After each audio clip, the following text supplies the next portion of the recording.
La compasión no salva a nadie. De otro modo, Shakira, Thalía y tantos que tienen fundaciones para ayudar a huérfanos se asegurarían el cielo. O Donald Trump, que también es un filántropo. La salvación es obra de Cristo. Pero la compasión, ojo, guarda esto en tu corazón, la compasión es la consecuencia de la salvación. Él no está apartando a la izquierda y a la derecha solamente por el criterio si hicieron algo por los desamparados o no, sino que los está apartando porque si no tuvimos compasión es porque realmente nunca fuimos salvos. Decir yo fui salvo pero nunca tuviste compasión, no. Tú lo único que hacías era fingir y perdiste tu tiempo, muchísimos domingos de tu vida en alguna iglesia. El distintivo, no lo que te hace salvo, el distintivo de ser salvo es la compasión. No me digas que eres salvo si en esta semana no te compadeciste y ayudaste a alguien, porque eso es inherente, eso se te pega sí o sí. Es como dije la semana pasada, no me digas que hablas con Dios y no lo reflejas. No me digas que es una persona de muchísima oración y tu cara no lo refleja y vives apesadumbrado, enojado, maltratando, porque tú lo que haces es rezar, tú no oras. Automáticamente uno contempla a Dios y refleja a Dios. Uno es salvo y sí o sí tiene compasión. Los salvos no son los que van a los congresos, los que pasan al altar, los que le agarran la chiripiorca, los que le agarran el tembleque, los que se caen por el poder de Dios, los que hablan en lengua. Los salvos son los que miran al pequeño porque ahí está Dios disfrazado. Eso lo dice el Señor en el día del juicio final. Y las ovejas y los cabritos reaccionarán con la misma pregunta: ¿cuándo te alimentamos? ¿Cuándo te vestimos? ¿Te consolamos? Ambos preguntarán lo mismo. Y la respuesta de Jesús sonará de un modo parecido a esto. ¿Te acuerdas cuando te bajaste del tren aquella vez? Ahí empezó tu peregrinar. Recuerdo que corría el año 1991. Una mañana de mucho frío, ibas con tu bolsito a trabajar en la estación terminal. Todos los que iban a trabajar estaban atareados, enfocados en lo suyo. Tú también lo estabas, fíjate. Tenías que comprarle pañales a tus hijos, pagar la renta, el alquiler. Pero te hiciste tiempo para verme. Te estoy hablando de esa mujer indigente con dos chiquitos agarrados de sus piernas entre el kiosco y la cafetería. ¿Te acuerdas? Estaba sentada sobre unos cartones, tenía un viejo gorro de lana, pedía algunas monedas para darle de comer a sus hijos. Y la multitud pasaba rápidamente, como si yo fuera un holograma, una planta de plástico. Pero tú te paraste, yo sé que estabas ocupado, lo hice a propósito, fue en esa hora pico. Porque no es lo mismo que te juntes un sábado cuando no tienes más nada que hacer y tengas compasión. Si bien lo valoro, aquí es detener tu reloj. Yo sé que estabas ocupado porque miraste el reloj 2 veces, pero aún así te paraste y te acordaste de mí. Fuiste a la cafetería de enfrente, mirabas el reloj porque llegabas tarde a tu empleo, pero aún así te hiciste tiempo, me compraste un té caliente para mí y unos sándwiches y chocolate caliente para mis hijos. Sí, aquella mujer olvidada era yo, con mi orquídea. Y aún viendo su aspecto insignificante, me invitaste a un desayuno inolvidable. No comíamos hace 2 días. Y quiero que sepas que nunca lo olvidé. Y por eso, por haber visto a la gente de las orquídeas, es que ahora te espero al otro lado de la calle para que comamos juntos por la eternidad. Ven conmigo, hijo, pasa del lado de mis ovejas. ¿Por qué algunos pocos de nosotros tenemos tanto y la mayoría en el planeta tiene tan poco? La última vez que estuve en Uganda, me di cuenta que hay muchísimos niños que no saben lo pobres que son. No tienen la menor idea porque no tienen dónde comparar, no tienen con qué comparar. No tienen acceso a internet, no tienen acceso a streaming, no tienen ni idea que son pobres y que comen galletas de lodo. Conocí a un tal Moratti, un padre de 7 hijos, 7 u 8 hijos, que gana el equivalente a $1 a la semana. $1. Se rompe el lomo para alimentarlos. $1 a la semana. El tipo no es un criminal, no es mal tipo, no lastimó a nadie, no golpea a la mujer. Es un hombre, hasta donde yo sé, íntegro. Y yo digo, ¿por qué tanta diferencia? Porque Moratti tiene miedo, pero necesita 1 año para ganar lo que yo gasto una mañana en un Starbucks. Él necesita 1 año de trabajo para lo que nosotros gastamos en un café y algo para comer. Parte de la compleja respuesta, ¿cuál es? Y bueno, que nació en el sitio equivocado. Nació en un sitio desprovisto de seguros, pensión por invalidez, no tienen becas para la universidad, no tienen ayudas gubernamentales ni las van a tener, un lugar sin biblioteca, sin vacunas, sin agua limpia, sin rutas asfaltadas. Nosotros tenemos todo eso, Moratti no tiene acceso a nada. Y entonces en el juego de la vida, muchos de nosotros jugamos en las ligas europeas, hablando en metáfora, ¿no? Algunos en equipos nacionales pequeños, pero muchos otros ni siquiera están en un equipo y no van a estarlo nunca, porque con 7 hijos y $1 a la semana no hay forma de estar en un equipo. Pero no hace falta tener 16 horas de avión, 20 horas de avión para encontrarnos con Moratti u otros como él. Los Moratti viven en las barriadas que pasamos por delante cuando vamos a trabajar. Está lleno de Morattis revolviendo basura, juntando cartones, cobre, papel en todos nuestros países. Son los pobres, los quebrantados de corazón, los cautivos, los ciegos. Yo sé que hay gente que es pobre porque tiene una mentalidad miserable. Yo sé que algunos lo están pensando. Hay muchos que con mente parásita que quiere que el gobierno los mantenga. De esos también hay. Son los mantenidos por ciertos sectores del gobierno para que vayan a sus movilizaciones, para que hagan paros generales, para que corten rutas con palos y para que voten vitaliciamente por ellos, por su candidato. Pero yo me refiero a esos pobres que no son parásitos, pero que tienen parásitos en el cuerpo que le debilitan la salud, que pasan 6 horas por día para recoger agua, o que el SIDA se llevó a sus padres, como nuestros huérfanos en Uganda.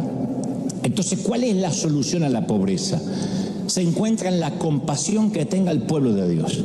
La solución a la pobreza no la tiene ni Bukele, ni Biden, ni Fernández, ni Cristina Kirchner. La solución a la pobreza la tiene la Iglesia de Cristo, el pueblo de Dios, la compasión. No la tiene AMLO. No hay ningún presidente que pueda tener la solución. No estoy hablando de un régimen comunista o socialista. Uy, entonces vamos a compartir todo necesariamente. No, sino de la compasión de los hijos de Dios. Ahora, yo sé que las soluciones fáciles no existen, pero la pobreza no es falta de caridad, es falta de justicia. ¿Por qué algunos de nosotros tenemos 9 vacas, mientras que el resto solo tiene 2 o 1? ¿Por qué 1.000 millones de personas se van a la cama con hambre todos los días, mientras que nosotros estamos sufriendo porque se nos colgó Netflix? 1.000 millones se van a la cama con hambre.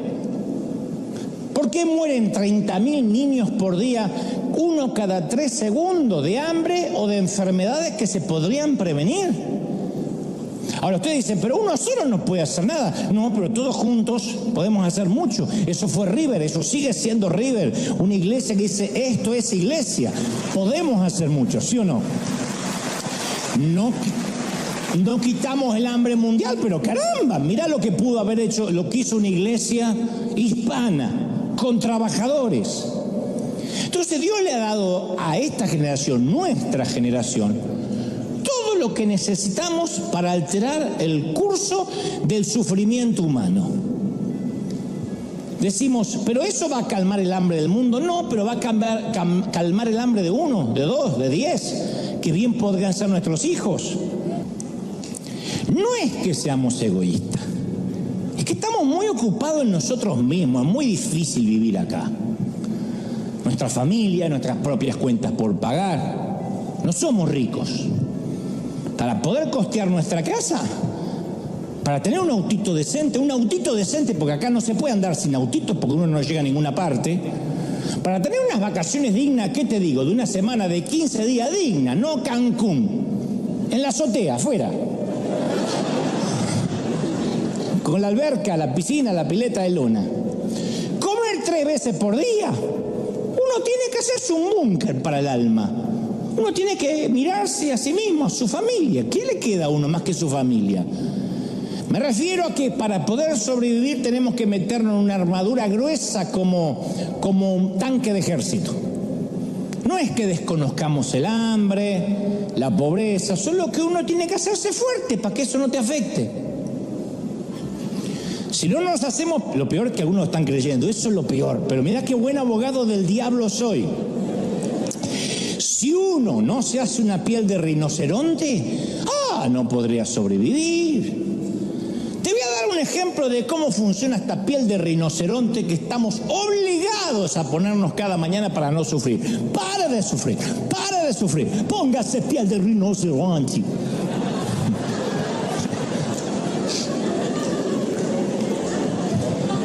Ejemplo, vamos al mercado. Una mañana, un mediodía, estamos esperando en la caja y notamos que la mujer de adelante está contando el dinero para pagar o está sacando cupones, que aquí en Estados Unidos se usa mucho, pero para que me entiendan en otras partes del mundo, está juntando el dinero, el menudo, el cambio para poder pagar. Lleva 4 criaturas así, como una escalerita pegada a sus rodillas. Se ve muy pobre la dama. Seguro es inmigrante, parece árabe o libanesa o tal vez india, no lo tenemos claro. Como siempre nosotros estamos apurados, pensamos, ¿para qué me metí en esta caja? Justo que la de al lado parece que va más rápido. La mujer intenta pedir disculpas en su idioma y nosotros siempre tenemos esa costumbre de que cuando no nos entiende creemos que si gritamos en nuestro idioma nos entienden. ¡Tranquila! ¡No hay problema! Pensamos que si gritamos en español entienden. No es sorda, no entiende el español nada más. Pero siempre somos así. Un gringo nos pregunta algo en inglés. ¡No hablo inglés! No es sordo. Pero está bien. Dejamos, tampoco somos tan canallas como para apurar a la pobre mujer. Pero nos damos cuenta que la mujer que está en la caja le dice que va a tener que dejar algo de comida, que no le alcanza para toda la compra. Y entonces una voz, un sentimiento viene en nuestro corazón. Traspasa la armadura y la piel de rinoceronte y dice, tú podrías ayudarla. Tal vez esta sea una prueba. Tal vez el Señor le haya puesto una orquídea a la mujer. Se nos hace un nudo en la garganta, miramos a los chiquitos, se nos humedecen los ojos al ver que la mamá tiene que dejar leches, tiene que dejar un par de pañales, el pan, porque no le alcanza. Estamos teniendo un ataque severo de compasión. Podría ser, insisto, Jesús disfrazado. Sin duda, esta es la mujer de la orquídea en nuestro día. Pero entonces reaccionamos y racionalizamos. Es mejor que no nos metamos. 4 hijos, ¿en serio 4 hijos? Si no le alcanza para alimentarlo, ¿por qué no lo pensó cuando los hizo? ¿Le gustó hacerlo? Bueno, mantenga el calzón en su lugar, mija. Asuma su responsabilidad. 4 hijos.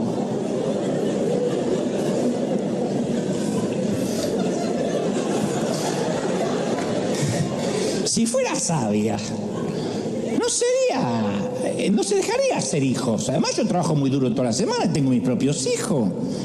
Tampoco puedo andar haciendo beneficencia a todo el mundo que se me cruza. Después de todo, ¿a mí quién me paga la compra? A mí no hay nadie que me la pague. Y tampoco nadie me viene a ayudar a mis críos. Listo. La armadura del alma sí funciona. Levantamos los vidrios polarizados de nuestro búnker, dejamos de verla. Señor mi Dios, Debe ser que Dios te está haciendo tiempo para que adores. Desviamos la vista hasta que la mujer se va. Y apenas salimos del mercado nos olvidamos de la mujer. Ya está. La mujer cruza la calle y desaparece de nuestra vida. Caso cerrado, no es mi problema. No son mis hijos. Y así funciona todo el día con el resto de la gente de las orquídeas. Yo una vez te conté una escena de una película donde una pareja sale de cenar y ve a una vieja prostituta durmiendo encima de unos cartones en la puerta de un viejo burdel. Y ella dice, deberíamos hacer algo por ella. El caballero responde, no nos metamos, es solo una vieja ramera. Pero tiene que ser algo más que eso, dice la mujer. Quizás sea una madre. ¿Hablas en serio?, dice él. Estas mujeres no suelen tener hijos. Y si los tienen, los abortan. Bueno, quizás tenga un esposo, un novio. ¿Qué tal un amante? ¿Que la eche de menos? Menos, dice el caballero. Estas mujeres están condenadas a la soledad. La dama piensa un momento más y dice, bueno, pero hay algo que seguro sí es la hija de alguien. Seguramente alguna vez fue una niña en los brazos de un papá. Y seguramente alguna vez soñó con tener una casa, una familia e hijos. Mucho antes de que supiera lo que es el sexo y la prostitución, jugó con muñecas y fue a una escuela. Eso ya es algo. Fue la niña de alguien, así que debajo de esa piel arrugada, curtida y manoseada por cientos de hombres, se esconde una niña. ¿Ves? Ya tenemos una buena razón para sacarla del frío y darle de cenar esta noche. Ese es el secreto de la compasión. Dejar de mirar el problema y empezar a ver a los hijos de alguien. Lo dije una vez y causó controversia y se hizo tendencia en TikTok. Yo le dije, antes de condenar a un pecador, quiero que le pongas la cara de tu hijo. Es que Dante está apoyando el pecado. No, ponle la cara de tu hijo. Porque es fácil decir pecador desgraciado. Pero cuando es tu hijo, cuando es mi hijo, inmediatamente no condonamos el pecado, no celebramos el pecado, pero abrazamos a ese muchacho que tembloroso está en la cocina de casa y acaba de asesinar a alguien.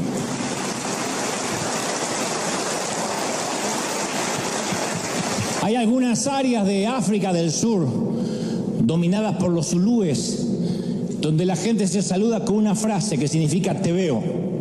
Ellos tienen una frase que no me pidan que la diga porque es muy difícil, pero significa te veo. Me pregunto, ¿vemos a la gente hoy en día? ¿Podemos saludar a la gente al igual que los zulúes? ¿Logramos de verdad ver a la gente? Es tan fácil dejar de ver.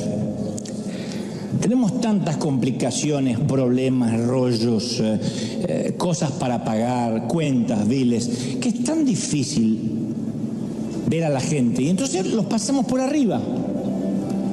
Por eso quiero regresar al último sermón de Jesús. Él habló de este mensaje que guardó para el final. Es su mejor concierto, su mejor ópera. El mejor sermón fue el último. Yo creo que porque quiere que eso se imprima en nuestra conciencia. Cuando uno va a una obra de Broadway, es el último cuadro en el que trabajan los directores para que quede impreso en nuestra vista. ¡Wow! ¿Viste cómo terminó con todas las luces, con todo el elenco? Por eso esto es adrede, es arbitrario que sea el último sermón de Jesús. Jesús describió la escena del juicio final, el último día del gran juicio. Y en ese día Él dice que va a dictar una orden irresistible. Nadie va a poder decir que no. Obligados todos para ir. No será una invitación como cuando habló la parábola de las bodas. Será una orden y todos vendrán. Vendrán desde los barcos hundidos, el mar, los océanos entregarán sus cadáveres. Vendrán desde los cementerios olvidados, los grandes panteones y los cementerios rurales entregarán sus cuerpos. Vendrán desde las tumbas de los grandes reyes y de los campos de batalla cubiertos por la hierba. donde alguna vez hubo una guerra. Y estará allí el primer muerto de la humanidad, Abel, el primero en morir. Y el último, el que está siendo enterrado en el mismo momento en que Jesús llame. Todos los humanos de la historia estarán ahí presentes. Y dice las Escrituras, y estarán todos los ángeles. Primera vez que estarán arcángeles, serafines, querubines, el coro mayor, superior, inferior, todos los ángeles presentes en ese día. O sea, es el universo celestial entero, testigo de este acontecimiento. Un desenlace asombroso. El final de la historia, por lo menos la nuestra. ¿Cuál es el distintivo que tendrá el salvo? El nivel académico, nuestra disposición para viajar a África, los que estaban dispuestos a ir a África a mi derecha, los que no querían salir de la comodidad de la izquierda, no. Nuestra habilidad para predicar, tampoco. Nuestra pluma para escribir, menos. Jesús aclara, entonces dirá el rey a los que están a su derecha: vengan ustedes, a quienes mi Padre ha bendecido, reciban su herencia que Él ha preparado para ustedes. Porque tuve hambre y ustedes me dieron de comer. Tuve sed y ustedes me dieron de beber. Necesité alojamiento y me lo dieron. Necesité ropa, me vistieron. Estuve enfermo, me atendieron. Estuve en la cárcel, me visitaron.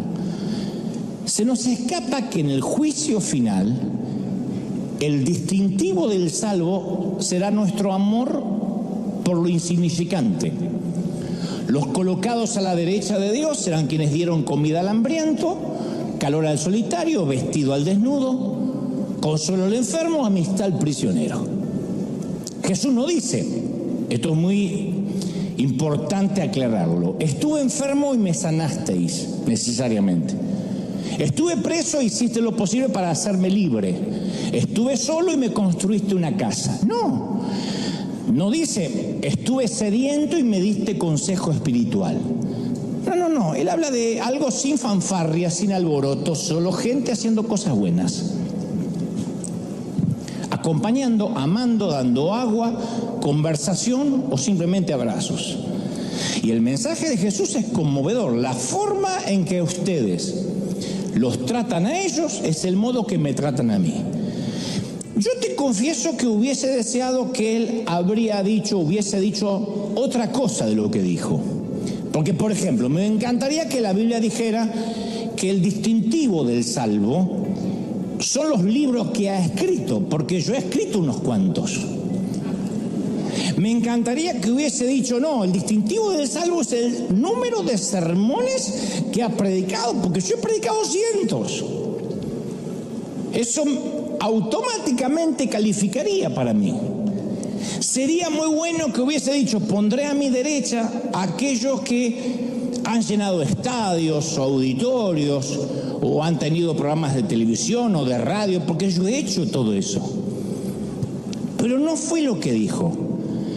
Si queremos ver a Jesús cara a cara, tenemos, dice la Biblia, que sentarnos junto a la anciana y ayudarla a dirigir la cuchara hasta la boca. Para ver a Jesús tenemos que ir al hospital y pedirle a una enfermera que nos señale quién no haya recibido visitas en días, en semanas, meses o quizás nunca. Para ver a Jesús tenemos que invitar a un café al hombre que se divorció, haya metido la pata o no, y echa de menos a sus hijos. Para ver a Jesús hay que ir al centro de la ciudad y darle un sándwich, no un sermón, un sándwich al que vive bajo un puente. Para ver a Jesús hay que ver la falta de atractivo, lo insignificante. La misma prueba que Hollis Maynell usó con John Blanchard, la misma. Los rechazados del mundo son los que llevan las orquídeas. Jesús le entrega su propia orquídea a un indigente y le dice, si te invita a cenar, dile que yo lo espero al otro lado de la calle. Si te da algo de comer, dile que yo tengo una cita con él. Si Blanchard se hubiera enfocado en la falta de atractivo de la señora de la orquídea, se hubiese perdido el amor de su vida. Nunca habría cruzado la calle.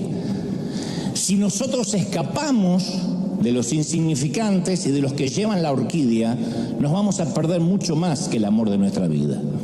Cuando Francisco de Asís, dice la historia, le volvió la espalda a la riqueza porque quería buscar a Dios en la simplicidad e hizo una suerte de compromiso de austeridad, él dice que en cierta vez se encontró con un leproso en el camino.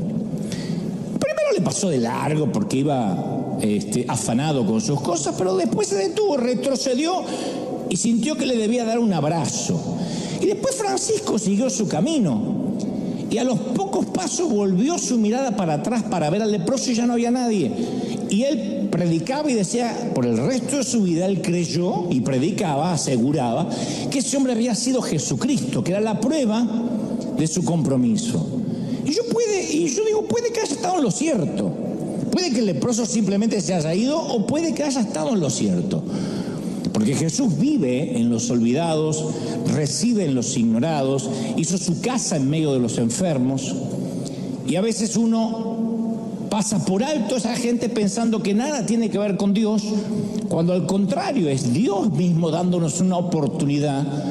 Si nosotros nos detenemos en esa persona simplemente porque él hizo un cambio de portador de orquídea.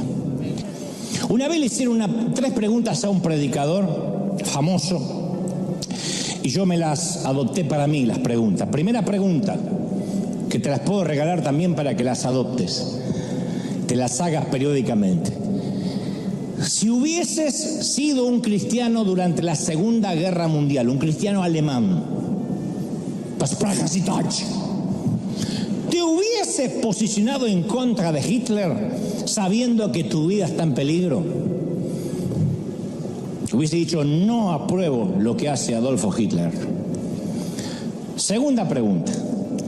Si hubieses vivido en el sur de los Estados Unidos durante el conflicto por los derechos civiles, ¿te hubieses declarado en contra del racismo? Cuando la gente de color no podía utilizar los baños de la gente blanca, cuando no podían entrar a los mismos bares, no podían subir a los mismos buses, ¿te hubieses puesto del lado del otro color? Tercera pregunta.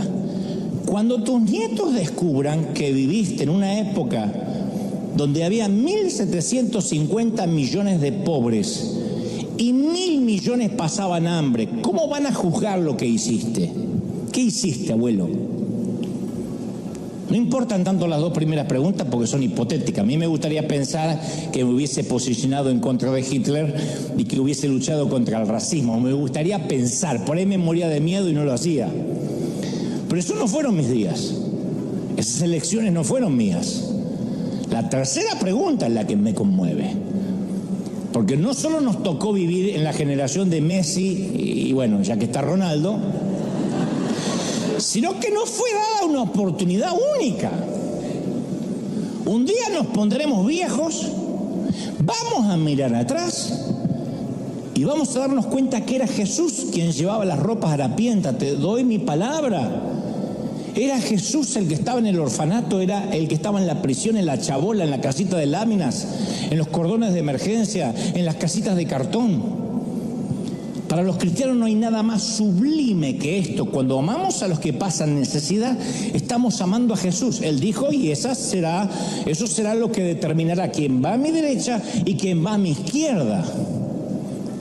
Yo hace poco volví a leer acerca de aquella pequeña mujer albanesa que nació en los Balcanes en un hervidero étnico, totalmente tímida, introvertida de niña y así lo fue de adulta, pequeña de 3 hermanos, y en algún momento de su vida esta dama se convenció de que Jesús andaba, ella solía decir, disfrazado de pobre. Ella dijo, ¿cómo no pueden verlo a Jesús? Está disfrazado de pobre en cada esquina. Le dijo a las madres, denme sus hijos nonatos, no los aborten. Si no pueden criarlos, yo lo voy a hacer porque son preciosos para Dios. Yo digo, ¿no será que Dios levantó una Madre Teresa para decirnos, tú también puedes marcar la diferencia, hayas sido el menor, el cuarto de quinto hermano, hayas nacido en México, en Colombia, Honduras, en Dominicana, yo puedo hacer cosas grandes contigo si te dispones a amar. ¿No será que Dios nos está hablando eso, sí o no? Puedes hacer algo que perdure. La gente a la que Jesús le entregó su orquídea viven en nuestro barrio, siguen viviendo ahí. Otros viven en junglas que no vamos a llegar nunca, tienen nombres que nunca vamos a poder pronunciar. Algunos de ellos juegan en los cordones de emergencia, comercian con sexo en una calle oscura. Algunos de ellos caminan 3 horas para ir a buscar agua, esperan todo el día por una inyección de penicilina, todo el día.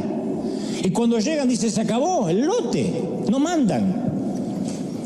Algunos llevan sus propias cargas, sus propias cruces, otros heredaron la desgracia de sus papás, de sus padres, de sus abuelos. Claro, ninguno de nosotros puede ayudarlo a todos, pero todos nosotros, estoy convencido, podemos ayudar a alguien. No hubiésemos mandado casi $9 millones el año pasado a toda América Latina si no nos convenciéramos de que para alguien es una diferencia. Y cuando los ayudamos, amamos a Jesús. No me digas, dice el Señor, que me amas a mí, que no me puedes ver, si no puedes ser compasivo con mis pequeños que sí estás viendo. No puedes adorar a un Dios que dices amar y odiar al que está al lado. No puedes.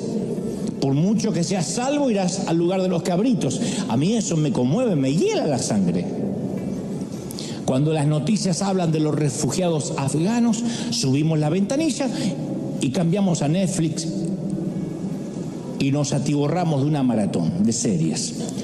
Cuando en el semáforo aparece un indigente con un letrero de cartón, cerramos la ventanilla y razonamos, si le doy unas monedas, capaz que se lo gasta en vino, en alcohol. Y así que, como nosotros también educamos a nuestros hijos para que hagan lo mismo, también le ponemos una coraza. Hijo, no mires, hijo, es feo mirar a esos hombres a la no lo mires, mira tu celular, no lo mires que ya nos vamos de este semáforo. Si se acerca un niño para pedirnos algo de comer, razonamos que seguramente detrás de él hay una red de explotación, debe haber un adulto que lo manda a pedir, así que no nos arriesgamos, porque estos son parásitos, así que es mejor no darle nada, le das algo y por ahí se compra droga, así que es mejor no darle nada. Y es la misma coraza que nos mantiene blindados durante la semana, que también funciona para el domingo, porque no la dejamos en casa. Llegamos el domingo y el pastor nos habla de las regiones del mundo donde no hay agua limpia, nos dice que nuestra semilla cuenta, pero nosotros tenemos nuestros propios problemas. Está bien, miles de niños comen galletas de lodo con aceite, pero ¿qué de mi hijo que está estresadísimo, que le están haciendo bullying en el colegio porque no tiene su iPhone 14? Yo quiero comprarle su iPhone 14 porque está sufriendo. Todos tienen un iPhone 14 y él tiene el 11. No es nada. Deberías ver cómo estamos sufriendo en la nueva casa que nos mudamos, que es más amplia, es verdad, pero es malísimo el Wi-Fi en esa zona. Y eso nos tiene estresados, orando, ayunando. Aparte, ¿qué podemos hacer nosotros para paliar el hambre de Sudán? Para solucionar la explotación sexual de Camboya o acabar con la pandemia de la malaria. Bueno, en todo caso, en un despilfarro de dadivosidad, ahora cuando hoy pongo $1 en la ofrenda, confiando en que Dios me va a dar 10 veces más.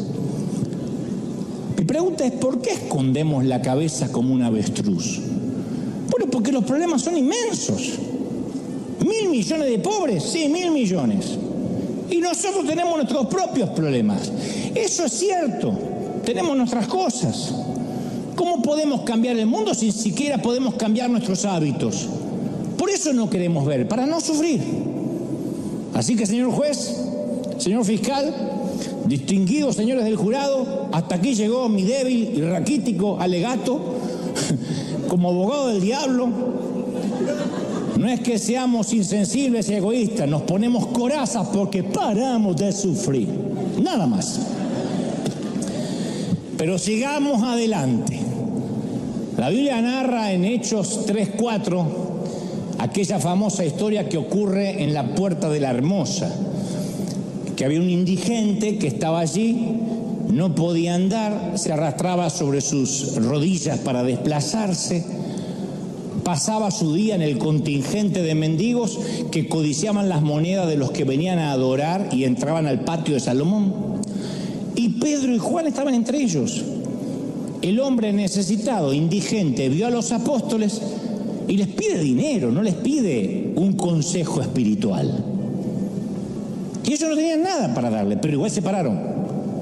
Dice Pedro y Juan, fijando en él los ojos, le dijeron, míranos. Los dos miraron, dice la palabra, al hombre con tal compasión que él estaba atento pensando que les iba a dar algo. O sea, no lo miraron con vergüenza, no dijeron, no mires que me hace mal, otro indigente más. Ya se fue Jesús y sigue habiendo indigentes, yo no sé cuándo esto va a terminar. No se irritaron, no lo rechazaron, no hicieron un comentario cínico. Es muy difícil, yo sé que es muy difícil ver el sufrimiento de la gente en la cara. Es más cómodo mirar para otro lado, siempre. Porque el sufrimiento humano no es agradable a la vista.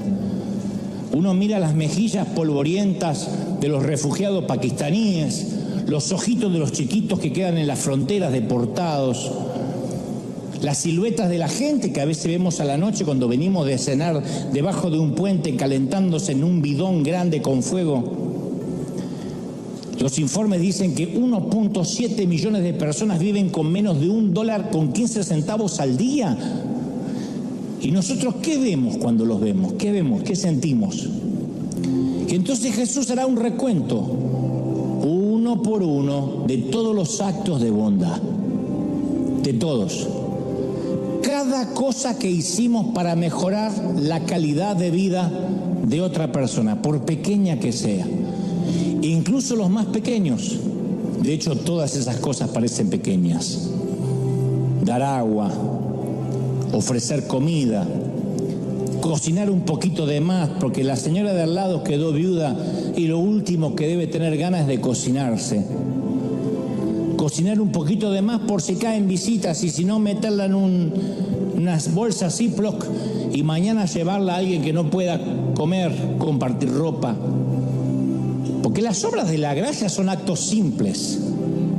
Y en esos actos simples no solo servimos a Dios, amamos a Dios. Por eso el Señor, a veces creo que se rasca la cabeza cuando decimos, Señor, yo no te puedo servir. ¿En qué te puedo servir? Y Dios dice, ¿de verdad?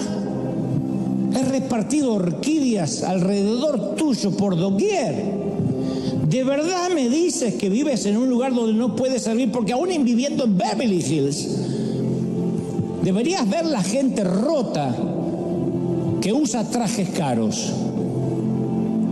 Porque también los desahuciados usan trajes de diseño.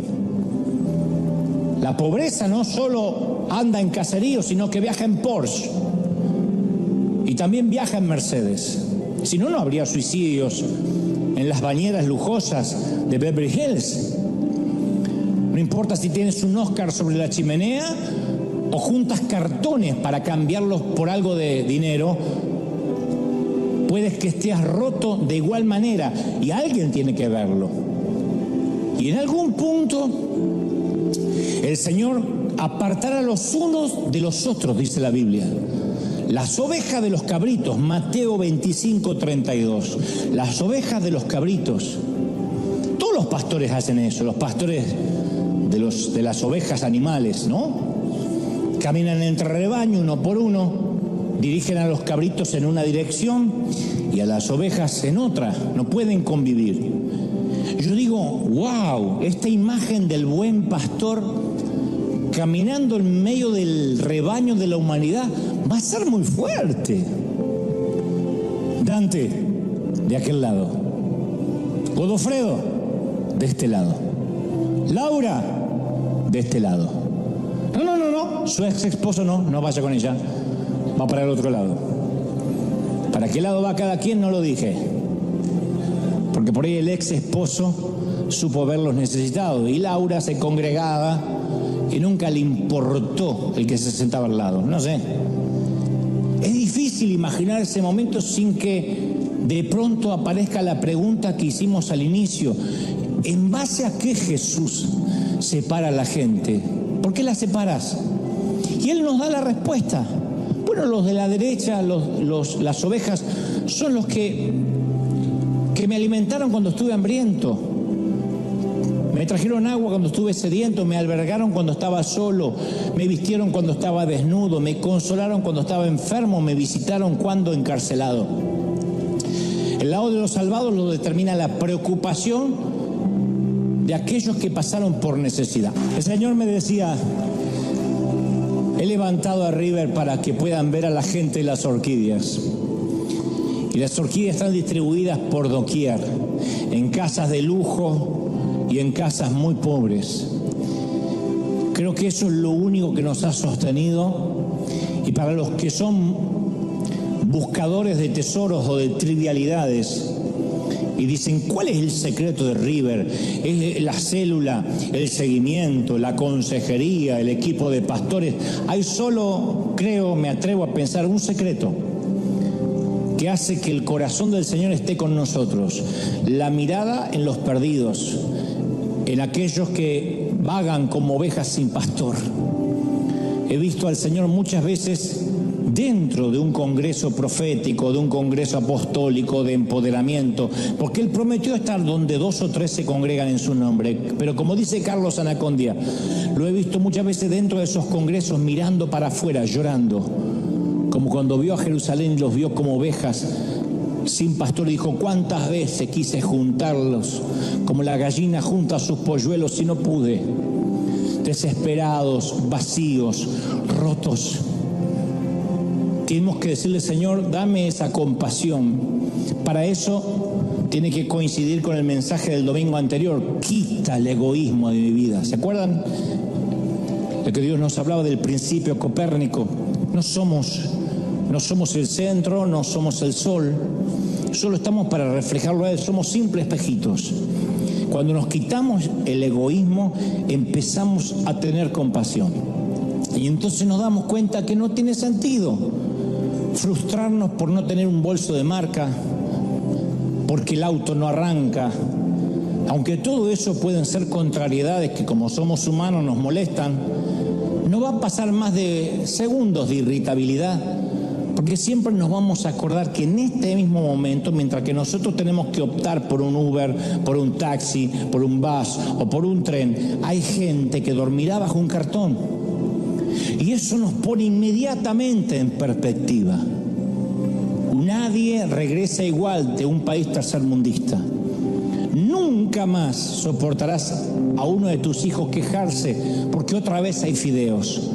Cuando viste a los chiquitos que la barriga se les hincha así, y perdonen que lo repita tanto, comiendo galletas de lodo con aceite. Entonces el Señor nos empieza a cambiar la mente, nos empieza a cambiar el corazón, nos enfoca de otra manera. ¿Qué importa lo que digan otras iglesias, otros pastores? Uno dice: ¿de verdad me pongo a discutir sobre doctrina? Cuando uno va a las calles de Nihanga, de Uganda, de Pakistán, de la India, dice: ¿de verdad estamos discutiendo? ¿De verdad estamos discutiendo por superficialidades? ¿De verdad? ¿Viendo qué iglesia las mujeres usan la falda más larga? ¿De verdad? Lo peor que nos puede pasar a nosotros, y ya no hablo de América Latina, a nosotros los que vivimos en esta nación, maravillosa nación, es que nos gane el sueño americano. Es lo peor. Que nos llenemos de relativismo, de que la vida se trata de pagar las cuentas, el mortgage, el auto, nuestro sueño sea comprarnos un auto extra. Es lo peor. Sí, Dios quiere bendecirnos, pero donde está nuestro tesoro estará nuestro corazón. Y si nuestro tesoro está en bendecir, Dios nos va a dar más que para comprarnos un auto, pero para bendecir, para que seamos canal de bendición. ¿Tú lo crees? ¿De verdad que lo crees?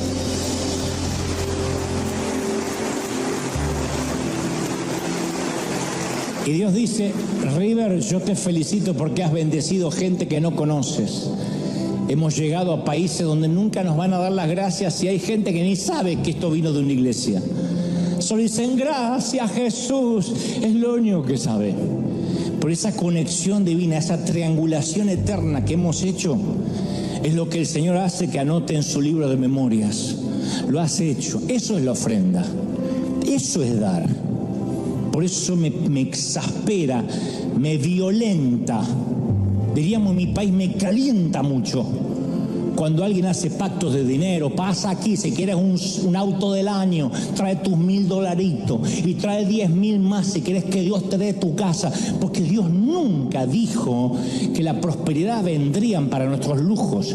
Dios nos prospera para que veamos al pequeño, para que demos comida al hambriento, para que demos agua al sediento, visitemos al preso. ¿Tú lo crees de verdad? Mateo 9:36 dice, y al ver las multitudes Jesús tuvo compasión de ellas, porque estaban desamparadas y dispersas como ovejas sin pastor. Entonces esta palabra compasión, que ya no abunda en las congregaciones, es una de las más extrañas que aparecen en la Biblia. El léxico del Nuevo Testamento griego dice que la palabra significa ser conmovido hasta las entrañas, acá adentro, hasta acá. Es como un retorcijón de panza. ¿Por qué es esto? Porque comparte la raíz de la palabra con la palabra esplagnología, que es la rama de la anatomía dedicada al estudio de las vísceras. En otras palabras, la compasión literalmente es una patada al estómago. ¡Pac! Eso es la compasión. No es, sí, le di una moneda. No. Fui al Mac frito y dejé $1 más porque lo mandan a África. Eso no es compasión. Eso es limosna, tip. Quizás es por eso que no queremos ver. Porque nos da una patada en el estómago. Porque uno entiende que hasta empieza a criar los hijos diferentes. Cuando nuestros mocosos se ponen a reclamar cosas que no deberían reclamar, cuando ni siquiera pagan renta ni pagan la casa, y se ponen a reclamar y hacen berrinches por un celular o por una conexión al wifi o por unas zapatillas que se quieren comprar de marca, y uno pierde la compasión, va perdiendo el foco y de verdad empieza a preocuparse por una baja conexión a internet, de verdad, porque somos así. Porque por lo demás no podemos hacer nada. Pero ¿qué pasaría si pudiéramos hacer algo? ¿Qué pasaría si el hecho solo de prestar atención redujera el dolor de alguien? Porque Jesús dice que va a poner a las ovejas a la derecha porque lo visitaron, porque lo abrazaron. No dice porque me resolvieron el problema. Pedro dijo, yo no tengo plata ni oro, pero lo que tengo te doy. En el nombre de Jesús de Nazaret, levántate y anda. Y tomando de la mano derecha le levantó, y en el momento, dice, se le afirmaron los pies y los tobillos, y saltando, y se puso en pie, y anduvo, y entró con ellos en el templo, saltando y alabando a Dios. ¿Qué pasaría si Pedro hubiese dicho, y yo no tengo plata ni oro, mejor no me meto, yo tengo mis propios problemas? Dinero no tengo, ¿qué te voy a dar? No lo hizo. Ahí estaba la gruesa mano del pescador, agarró la frágil mano del mendigo. Entonces todos nosotros nos topamos con mendigos a la puerta, mendigos de amor, de cariño. Hay artistas, yo conocí un montón de mendigos durante el año que estuve en televisión. Un montón de mendigos, glamorosos por cierto.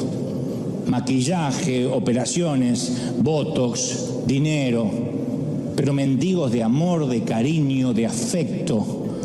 Me daba lástima ver a algunos embebidos en alcohol para poder hacer una nota, un reportaje. Me daba pena ver cómo algunos necesitaban salir desesperadamente a fumar en la puerta porque no podían aguantar 3 minutos más sin un cigarrillo. Mendigos. Mendigos de salud, mendigos de paz.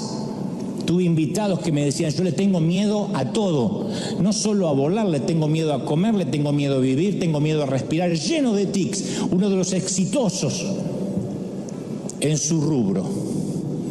Y ahí están. Y yo tengo la desesperación de querer predicarle, de querer que cambie de vida, de que se arrepientan. Y el Señor es lo único que me dice, míralo a los ojos, míralo, obsérvalo y abrázalo. Pero nosotros tratamos de no mirar a los ojos para no ver la persona. Vamos a orar. Vamos a pedir que Dios nos llene de compasión, no importa los años de cristianos que tenga. Vamos a pedir que Dios nos dé compasión, que podamos ver a las personas por encima del problema. Vamos, todos orando, todos. Presencia del Espíritu Santo, clamen. Los que hoy están por primera vez aquí en sus casas, no importa si eres católico, testigo de Jehová, musulmán, Dios me dice que Él tiene un plan para tu vida. Tienes que decir, Señor, cambia mi corazón, perdona mis pecados. Dile al Señor que perdones tus pecados. Dile al Señor que a partir de ahora recibas esta palabra. La compasión viene con la salvación. Vamos, levanta las manos y comienza a clamar. Clama al Señor de señores. Levanta las manos y bebe de este espíritu. Clama. Dile, Señor, hay algo bueno a ti que se va a llenar nuestro alma, nuestro corazón, nuestra mente. Yo siento que esta palabra llega hasta los confines de la tierra, pero profundamente llega a los confines de nuestro corazón. Ahí está. Dios te está trayendo a tu mente gente indigente, gente con una orquídea, gente que no habías visto. Y hemos estado mirando la dama de verde, y por mirar aquel sueño propio nos hemos perdido lo que realmente Dios tenía. Si tú pones los ojos en los que no ves, en los insignificantes, yo te abriré puertas, caminos, dice el Señor. Asegúrate que tu corazón esté calibrado con el mío, dice el Señor. Pastores, queridos consiervos, les hablo a los queridos guerreros, a mis consiervos, a mis compañeros, mis obreros de línea de todo el mundo. Vamos, dirige tu iglesia, dirige la congregación que Dios te dio en pos de las almas. No más entretener evangélicos, no más entretenimiento para creyentes, no más divertimento para los de adentro, no más escuchar qué quiere la gente. La gente no sabe lo que quiere. ¿Cómo la gente va a saber lo que quiere si no sabe diferenciar el agua de la arena? La gente no sabe que tiene sed hasta que tú no les muestres el agua. Y Dios me dice que te diga, hijo, es tiempo de cambiar el paradigma, es tiempo de cambiar la visión, es tiempo de enfocar la iglesia de Jesucristo como en el libro de los Hechos, como la iglesia primitiva, en los perdidos, en los miles que vagan sin pastor. Hay miles que necesitan consejería allá afuera, hay miles que necesitan visitas allá afuera, hay miles que necesitan abrazo hacia afuera. Yo estoy con ellos. Esa es mi iglesia, dice el Señor. Levanta las manos, bebe. Vamos toda la iglesia. Últimos minutos, pero estamos adorando, estamos clamando, estamos pidiéndole al Señor que haga una obra nueva, impresionante. Todos. Presencia del Espíritu, sopla. Ahí está la mano de Dios. Uy, más. Impresionante lo que Dios va a hacer. Hay compasión que se libera. Hay algo fuerte que se libera sobre niños, jóvenes, ancianos, adultos. Hay algo más allá de nuestra vida. No se trata de nosotros, se trata de Él. Padre, he transmitido lo que creo, me has dicho que diga tu pueblo. No he omitido, no he quitado nada, lo que creo es tu revelación. Sella esta palabra ahora con tu espíritu. Sea carne en nuestro corazón, en nuestra vida, atada a nuestro cuello, escrito en las tablas de nuestro corazón. Lo creo, lo declaro.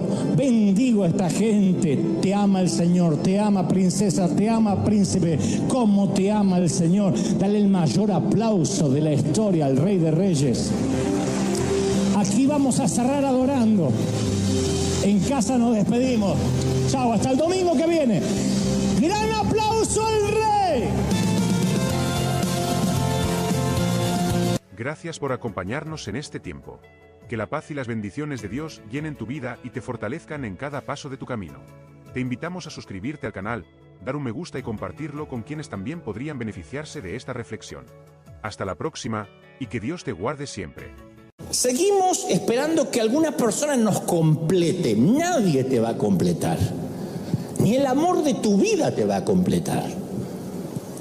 Cuando esperamos que otro ser humano nos dé algo que no nos puede dar, ahí es cuando nos frustramos. Esa es la trampa de la adoración a la aprobación, de ser adoradores del que dirán. El adicto, el cocainómano, necesita otra dosis de cocaína. El alcohólico necesita otra copa. Y los adictos o los adoradores de la aprobación, ¿qué necesitan? Dependen de que otras personas los amen, se preocupen por ella, les manden muchos textitos de WhatsApp, le den significado, porque nuestra cultura es así. Y hay muchos nombres a esta necesidad emocional. Leía que los psicólogos le llaman codependencia. Adictos al amor. Hay gente que es adicta al amor. Hay damas o caballeros que pasan de una relación a otra. De afuera dice, pero qué sinvergüenza, pero mirá, está loquita. No, son adictos al amor, necesitan validarse. Pero puede estar enfocada en una persona, te necesito, me completas, no puedo respirar. O dirigida a otras personas, me encanta agradar a todos. Entonces, esa idolatría genera interpretaciones inexactas de lo que es la vida. Distorsiona nuestra validez, nuestro valor propio y nos desgasta. Porque vivir adicto a la mirada ajena es difícil, es agotador. Nos encontramos todo el tiempo verificando constantemente que hemos dicho lo correcto. ¿Cuántos de nosotros salimos de una reunión, de una fiesta, decimos, ay, ¿qué dije? ¿Por qué dije? ¿Cómo habrá quedado? ¿Quedó bien? No tenía que haber dicho, ¿para qué? Yo hablo de mi cuñada, si siempre que hablo de mi cuñada meto la pata, la próxima vez me corto la lengua. ¿Qué dijimos? Si hicimos de la manera correcta, si lucimos de la manera correcta, buscando la afirmación que tanto anhelamos. Y nuestros sentimientos quedan envueltos en una vorágine, en una montaña rusa emocional sin control. Entonces a veces hay días que nos sentimos maravillosamente bien si es que recibimos ese día nuestra dosis de halago. Me consta que hay gente, damas o caballeros, porque esto es independientemente del género, que alguien le dice algo bonito, ay, qué bonita se ve hoy. ¡Ah! Le hizo no el día, el mes, el semestre le hizo. O la profunda depresión, cuando no hay un suministro, esa fuente humana de aprobación, de amor, cuando ese suministro se enoja, emite juicios o desaparece, no te dicen nada. Me puse este vestido, no me dijeron nada, ni una palabra, ni una palabra. No me lo pongo más, pero omisión no significa que está mal. Pero este tipo de pensamiento nos transforma en personas emocionalmente congeladas, absolutamente paralizadas por el miedo al rechazo. No hacemos nada porque a ver si no lo aprueban, a ver si cae mal. Y la autoestima en un momento llega a ser tan frágil que una pequeña crítica nos liquida en lo emocional, por mínima que sea y de quien venga. Estamos tan preocupados por ser amados, por ser afirmados, que tampoco tenemos los recursos para amar ni afirmar a nadie. Dejamos de ayudar. Dejamos de ser de bendición porque nosotros continuamente necesitamos que nos apalanquen, que nos apuntalen. Entonces, cuando nos volvemos adictos a la aprobación, estamos destinados a una vida mediocre. Siempre tenemos que seguir a la multitud, que es justamente lo opuesto a lo que Cristo nos llama. Porque Cristo insiste en que lo sigamos a Él. Algunas veces es asumir riesgos, tomar posturas que no son populares, ir contra la corriente, hacer enojar a los religiosos. Entonces, ¿cómo vamos a hacer esto si nuestra validación depende de la otra gente, no de Cristo? ¿Cómo vamos a creerle a Dios para lo que sea que te mande a hacer si siempre quieres que la gente te ame? Entonces, cuando un adicto a la aprobación intenta liberarse y decir, sí, voy a obedecer a Dios, lo que típicamente ocurre es que la multitud te critica, te ataca. Hagan lo que hagan, la multitud te va a atacar, siempre. Y presiona fuertemente hasta que regreses a la fila de ovejas clonadas. Mira, yo hace muchos años conocí a una muchacha que se congregaba en la iglesia donde yo me congregaba, que tenía un serio problema mental, un retraso importante. La muchacha tendría unos 20 y tantos años, pero se había quedado varada, no sé, en la niñez. Y para llevarla a la iglesia tenían que suministrarle fuertes dosis de medicamento. Así que a veces se paraba durante el servicio, hacía ademanes y se volvían a sentar. La mamá la tenía como amenazada que se quedara allí. Coloquialmente, no voy a buscar la vuelta, coloquialmente le decíamos la loquita. Yo sé que esto está mal visto hoy, pero no puedo decir que le decíamos la hermana Toribia, era la loquita. Ahí vino la loquita. La queríamos, pero era la loquita de la iglesia. No estaba en su juicio cabal.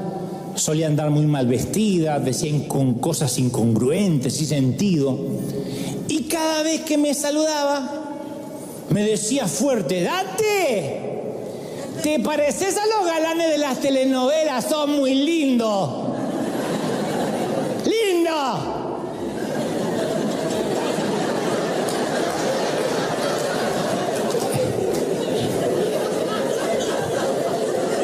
Elogio extravagante, pero por razones obvias no aumentaba mi estima. Ese le diría lo mismo a un hipopótamo si lo tenía delante. Entonces yo no podía salir de ahí creyéndome un galán de telenovelas, porque me lo había dicho la loquita de la congregación. Entonces, antes de creernos algo que nos dicen, tenemos que evaluar la validez de quién lo dice. No es que andamos por la vida como víctimas pasivas de las opiniones ajenas. Esas opiniones carecen de valor a menos que nosotros le demos validez. No hay aprobación ajena o crítica que nos haga mal o nos haga bien, a menos que le concedamos credibilidad y posición para hacerlo. Con la crítica igual. Yo aprendí que la gente seria, la gente ocupada, la gente más ocupada que yo, no tiene tiempo para hacer críticas constructivas en las redes. Yo nunca conocí a alguien que me critique, que esté más ocupado que yo, o que tenga más éxito que el mío, nunca. El que es exitoso, el que está ocupado y es feliz, no tiene tiempo para otorgar consejo a quien no se lo está pidiendo. Entonces no podemos creerle, no te olvides de esto, a los loquitos de la congregación. Por la duda, el de la derecha, el de la izquierda, decir, por eso no te creo, no te creo mucho. Porque por ahí te toca una, que ese vestido te hace gorda. Y la loquita. No es que Claudia Schiffer te hizo una devolución. No, Naomi Campbell, dice, toda la vida estuvieron fueron top model y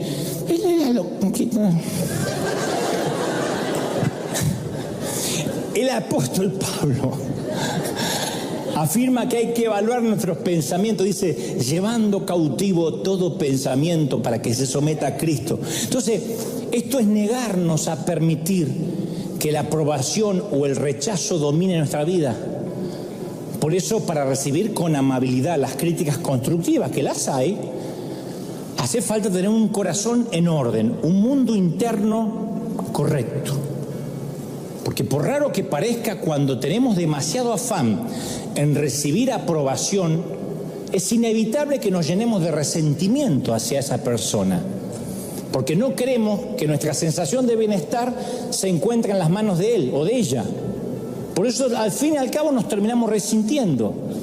La crítica es admiración no resuelta.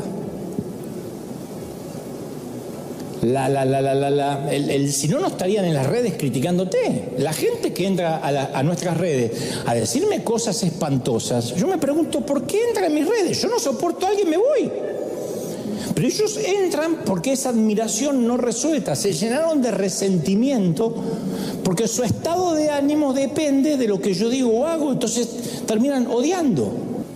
Y yo conozco a gente que renuncian a su propósito con tal de mantener su círculo intocable, los amigos que no se ofendan, el otro que no comparte pero si no se ofende. ¿Por qué Dios mandaría a una persona para intentar cambiarte? Para que seas una persona diferente a la que Dios quiere que seas. A mí me enferma cuando hay gente que quiere cambiar a otra. Tienes que cambiar la actitud, tienes que cambiar el carácter, porque hay gente que se toma la tarea del Espíritu Santo. Ni yo te voy a intentar cambiar. Yo predico y de paso con tu vida lo que el Señor te diga. Tampoco quiero que me cambies. A esta edad ya no cambiamos. Mejoramos o empeoramos, pero no cambiamos. Mira, cuando empiezas a hacer lo que Dios te pide, es como que hay una mira láser en tu frente. La gente te empieza a ver con un lente de aumento, va a analizar cada pequeña frase, cada pequeño gesto que hagas.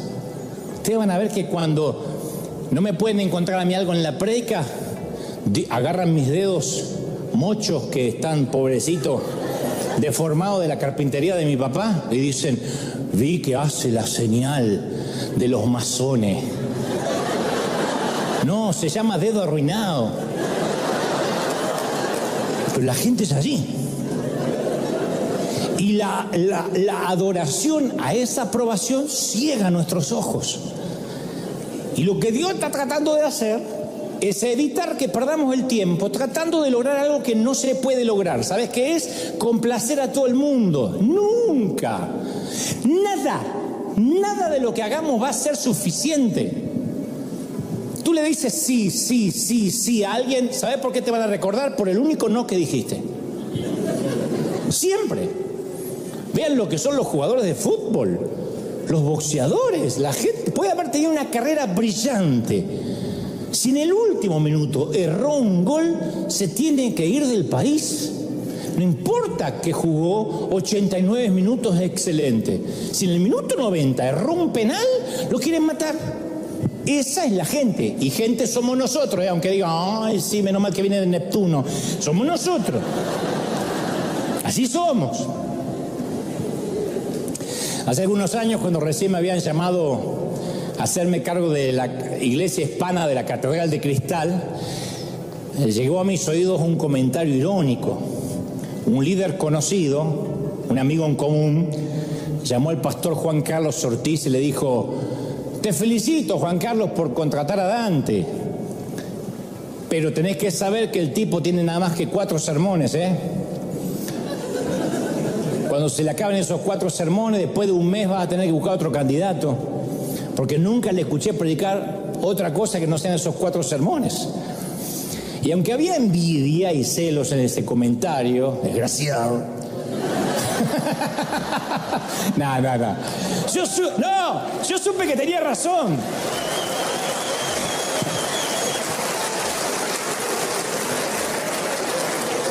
A mí me mata la autenticidad. Un día se me va a escapar otra cosa.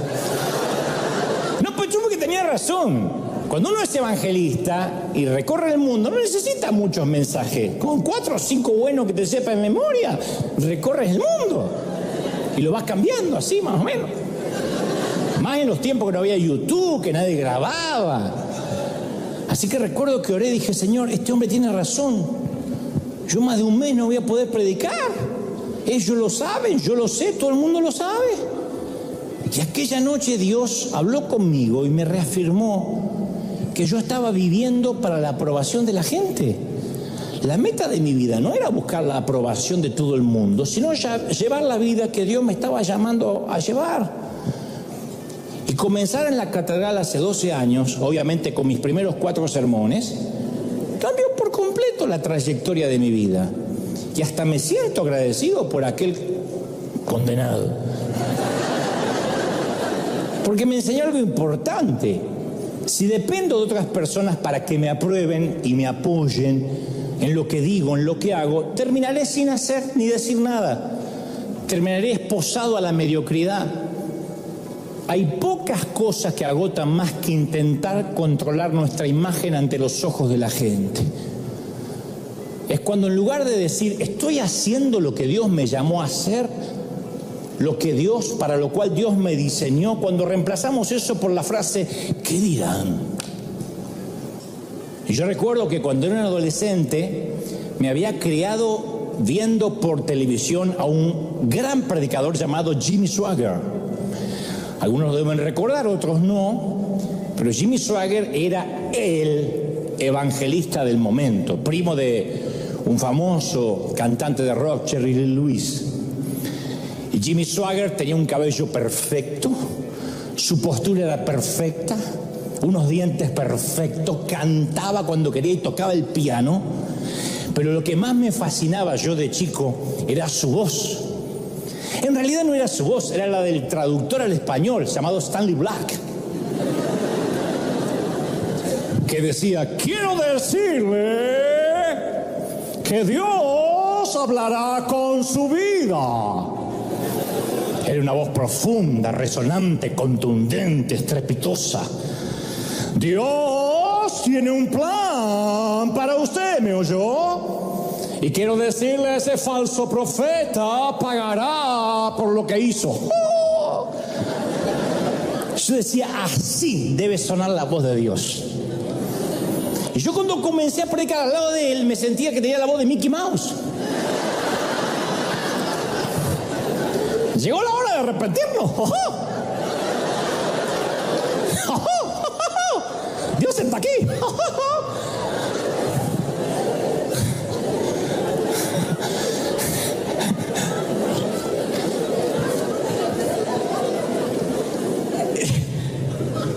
Entonces cuando yo predicaba, me sentía espantosamente mal. Decía, mi voz es espantosa. Uno no se acostumbra a su propia voz, Cuando uno se escucha, yo me escucho hace muchos años en televisión o en las grabaciones, pero a mí me costó muchos años acostumbrarme a mi propia voz. No me soportaba. Y con el correr de los años, lejos de los vientos, de los terremotos, de los fuegos, del reconocimiento humano, yo me iba al secreto del Señor a oír su apacible susurro. Y la voz me recordaba con delicadeza, como se la ha recordado a miles de Elías antes que a mí, que al final del día solo hay un rey cuya aprobación tiene importancia. El que me juzga es el Señor. Él es el único al que tengo que agradar. Y esa misma voz también susurra, no desprecies tu lugar, ni los dones que te di. No anheles la voz de otro. Porque si tuvieras lo que otro tiene, tampoco serías feliz. Y cuando Jesús hablaba y predicaba, no tenías esa necesidad de aprobación, de dar una impresión. Cuando el Señor hablaba, cuando Jesucristo hablaba, era libre. Y esa voz interior nuestra no es libre, porque la mueve el ego. ¿Qué estarán pensando de mí? ¿Qué dije? ¿Qué tonto? Quedé como un imbécil, parezco un estúpido. Ay, me salió mal la voz, me equivoqué en esto. Entonces siempre estamos pensando en los otros.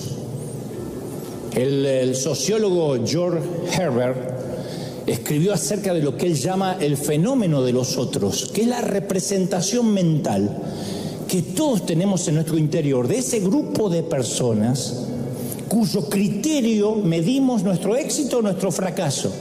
Te lo voy a poner así.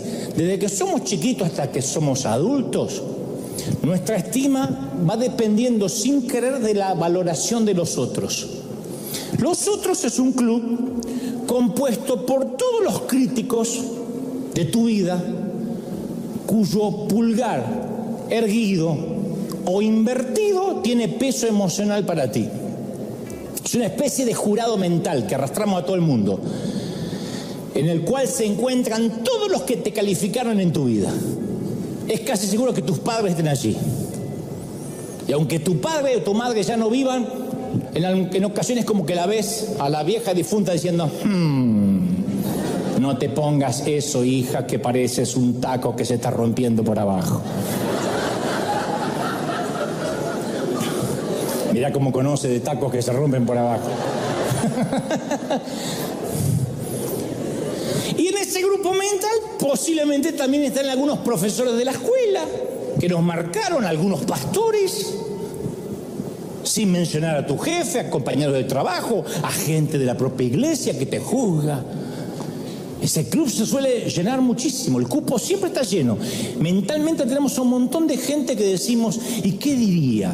Seguro que lo vio en las redes, seguro que ya vio mi foto, seguro que pensará que estoy gordo o gorda. Y por supuesto creemos que sabemos lo que piensan los otros. Porque la ironía es que lo que piensan los otros en realidad es lo que nosotros pensamos que los demás deben estar pensando. Pero no, ni siquiera sabemos qué es lo que piensan. No, es que seguro, yo lo conozco. La conozco a mi suegra, mirá, yo sé, no necesita hablar. Yo sé lo que piensa. Pero no sabemos lo que piensa. Pero la definición de idolatría es cuando espero que algo que no tiene el poder de Dios me dé aquello que solo Dios tiene el poder para darme. ¿Hace sentido? Eso es la idolatría. Lo diré otra vez. Cuando espero que algo me dé solo lo que Dios puede darme con su poder. Cuando le asigno poder o autoridad a algo que no sea Dios.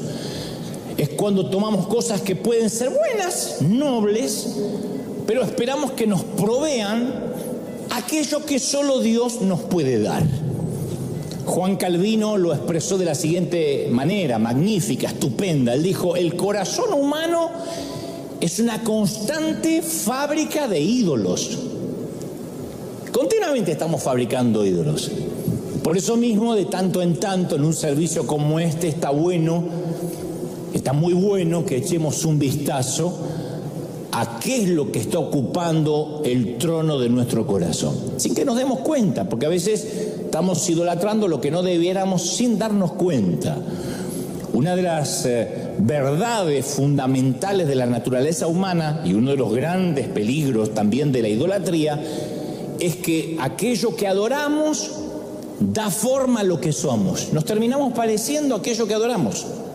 El Salmo 115:4 nos advierte con claridad este peligro y nos dice, respecto a las naciones idólatras, dicen, ustedes deben recordar ese episodio bíblico, los ídolos son de plata y oro, los ídolos de los paganos, de plata y oro, obras de manos de hombres, tienen boca y no hablan, tienen ojos y ¿qué? No ven, orejas tienen y no oyen, tienen narices y no huelen, manos tienen, pero no palpan, pies, pero no andan, no hablan con su propia garganta, semejante a ellos son los que los fabrican, y cualquiera que confía en ellos.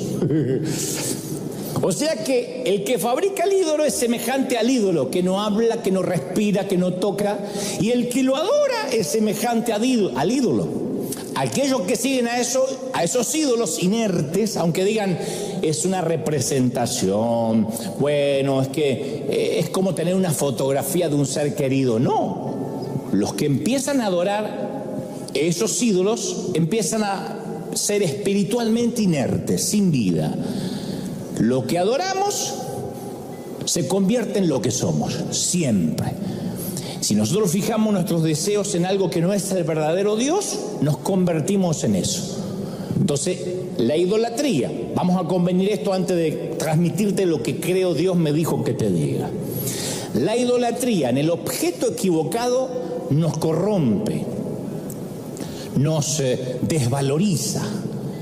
Y rendir culto o adorar a otra cosa que no sea el verdadero Dios nos transforma en alguien distinto al que Dios pensó cuando nos creó. En otras palabras, si rendimos culto al dinero, nos convertimos en personas codiciosas. Si nuestra meta principal de lunes a sábado es hacer más dinero y pagar las cuentas y hacer más dinero y el sueño americano y comprarme la casa, nos volvemos codiciosos. Conforme lo que adoramos, eso nos transformamos. Si le rendimos culto al sexo, nos convertimos en personas lujuriosas. Hay personas que de cada 10 pensamientos, 9 son de sexo. Acá no hay, vienen al otro servicio. Pero son sexópatas. Se terminan pareciendo a lo que viven pensando, a lo que viven alimentando. Si le rendimos culto al poder, nos convertimos en gente corrupta. Si le rendimos culto a la belleza, vieron que hay gente que está muy pendiente de la belleza y exacerbar cada detalle estético. Bueno, se convierten en personas superficiales. ¿Han visto ustedes personas que tienen 70, 80 años operados en su cara, que ya no es la cara con la que nació, es otra cara? Hay damas y caballeros de 70 años que creen que se operan y la gente los va a confundir con alguien de 20. No, los confunden con un viejo de 70 operado. O con la cara hinchada, llena de botox. Entonces, si rendimos culto a la aceptación de los demás, a que nos quieran, nos convertimos en esclavos de la mirada ajena. Yo recuerdo siempre que una mañana estaba llegando tarde a una cita con un hombre de Dios, un pastor muy importante que me esperaba para desayunar. Entonces, mientras que iba tarde, y yo sabía que iba tarde, comencé a buscar un montón de excusas creíbles para excusar mi tardanza. Cuando lo cierto era que me había levantado tarde. Pero yo decía, no puedo si me levanté tarde, porque el hombre me quiere aconsejar y yo no puedo que piense que soy un dormilón. Sí, era un dormilón. Y de pronto me di cuenta que estaba buscando excusas, tragué saliva y decidí que iba a limitarme a pedir disculpas por llegar tarde. Que iba a olvidarme de esas excusas pobres. Créelo o no, el pastor llegó más tarde que yo. Y se pasó los primeros 5 minutos usando las mismas excusas que yo ya había estado fabricando en mi mente. Ahora, esas cosas suceden con frecuencia y los psicólogos dicen que muchos de nosotros sufrimos un síndrome que se llama el fenómeno del impostor. Entonces sabemos que lo que somos y la imagen que proyectamos no coinciden. Una cosa es como nos conocen los demás en la iglesia, lo que somos no lo conoce nadie. Entonces tenemos un temor constante que un día se sepa la verdad, que un día nos descubran, que un día se nos vean los hilos.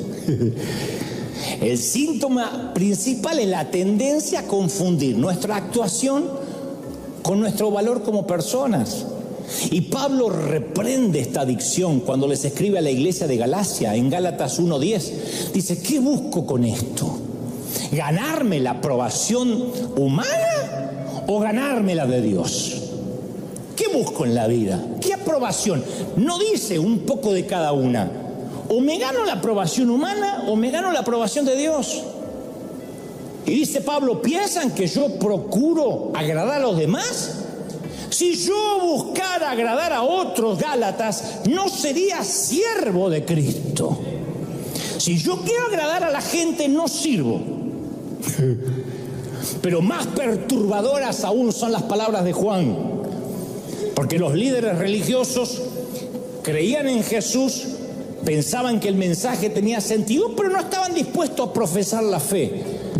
La razón era que preferían, dice Juan 12:43, preferían recibir los honores de los hombres más que de parte de Dios. ¡Uy, qué feo! Preferían la honra humana más que la honra de Dios. Yo conozco el sabor de esa droga, porque yo estoy en este negocio desde los 19 años, en los negocios del reino. Y hace algunos años, cuando yo me paraba ante la gente, además de lo que Dios me decía, o creo que Dios me decía para la gente, yo escuchaba una voz muy desconcertante en mi cabeza todo el tiempo. Imagínate, 19, 20, 21, 23 años, un muchacho con pocos abrazos paternos, con poca validación de la iglesia, la religión organizada. Un muchacho que se vestía raro porque era por pobreza, tenía un solo traje que brillaba de tanta plancha. Lo planchaba y era así tornasolado, hacía así y reflejaba la luz. Y siempre que predicaba había una voz que no me dejaba en paz, que decía: ¿cómo estoy quedando? ¿Qué están pensando de mí? Me ha atormentado esa voz. Cuando nuestra identidad depende de cómo nos ven las personas, si nos consideran exitosas o no, santos o pecadores, nos convertimos en adoradores de la aprobación. Igual que si tuvieras un montón de ídolos sobre la nevera, o si tuvieras un montón de vírgenes colgadas o santos, igual. ¿Y sabés lo que es peor? Lo peor de esa idolatría, que empezamos a sufrir abusos por parte de las personas a las cuales queremos agradar, porque esas personas nos huelen. Las personas a las cuales nosotros continuamente queremos agradar huelen esa necesidad. Por eso en el mensaje del domingo pasado, que te lo recomiendo, prediqué fuera del radar. Porque los que fuimos adictos a la aprobación, siempre estamos intentando meter personas en nuestro círculo que Dios está intentando sacar. Dios los quita de nuestro entorno y nosotros corremos a buscarlos para meterlos de vuelta. Nos hacemos más buenos que Dios. Mi mamá decía: el que se mete al Redentor termina crucificado. Dios estaba tratando de sacar a toda una generación de la vida de Moisés. Dios le dijo a Moisés: he visto a este pueblo, es un pueblo de dura cerviz, déjame que los destruya y borre su nombre debajo del cielo, y de ti haré una nación fuerte y mucho más numerosa que ellos. ¿Qué hizo el patriarca? Comenzó a orar: Señor, no lo hagas. Dios le dijo: ok, te voy a dar lo que me pides para que puedas aprender por experiencia lo que trataba de enseñarte por instrucción. Yo te estoy queriendo enseñar con instrucción, con sabiduría. Vos querés aprender por experiencia, ahí está. Porque cuando Dios saca a cierta gente de nuestra vida, está tratando de protegernos. Las mismas personas por las cuales Moisés oró para que regresaran a su vida, fueron las mismas que lo frustraron al punto tal que le hicieron perder su entrada a la tierra prometida. Esa gente le hizo perder su destino.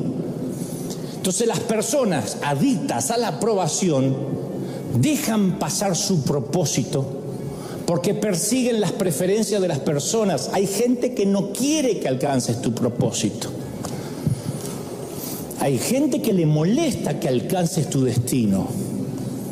Pero los adictos al placer buscamos sentirnos aprobados todo el tiempo. Aún los líderes peleamos mucho con eso, que nos aprueben todo el tiempo.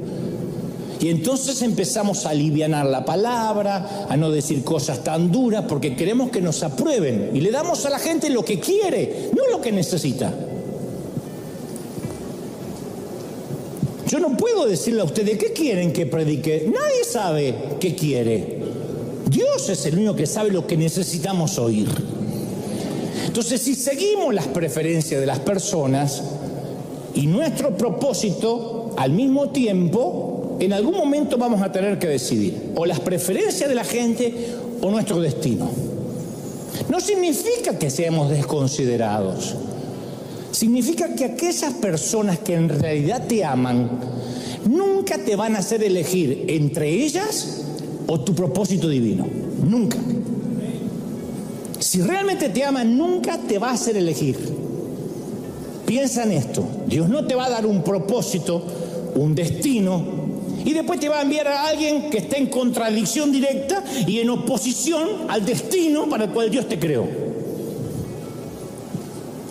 Hay gente que le gusta sufrir y le gusta navegar con un ancla en vez de una vela. Y es el precio que tengo que pagar. ¡No! ¿Cómo Dios te va a enviar una persona a tu círculo que se oponga a lo que Dios quiere que hagas? El rey Herodes era un gobernador absoluto del Imperio Romano.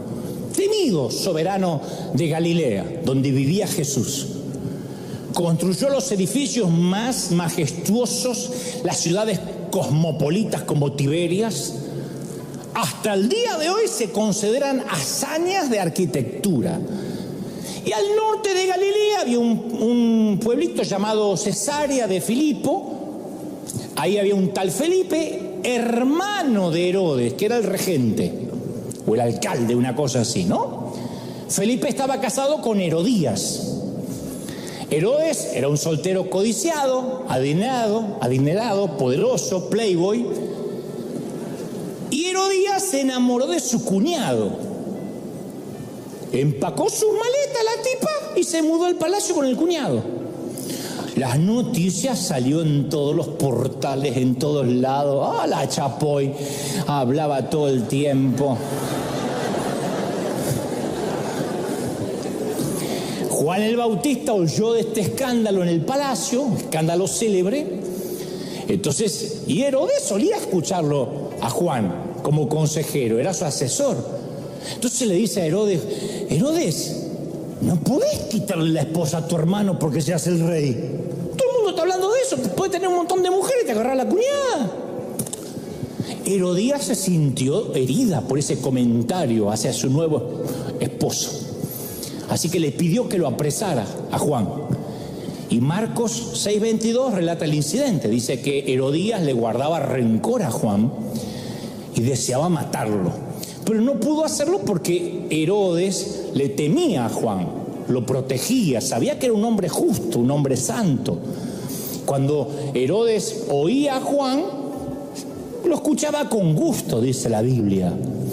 Pero en su cumpleaños, Herodes hizo un banquete para los altos oficiales, los comandantes, los notables de Galilea, toda la gente a la que quería agradar. Viene la hija de Herodías en el banquete, baila así, mueve todas las caderas y baila. Había un caño y bailaba.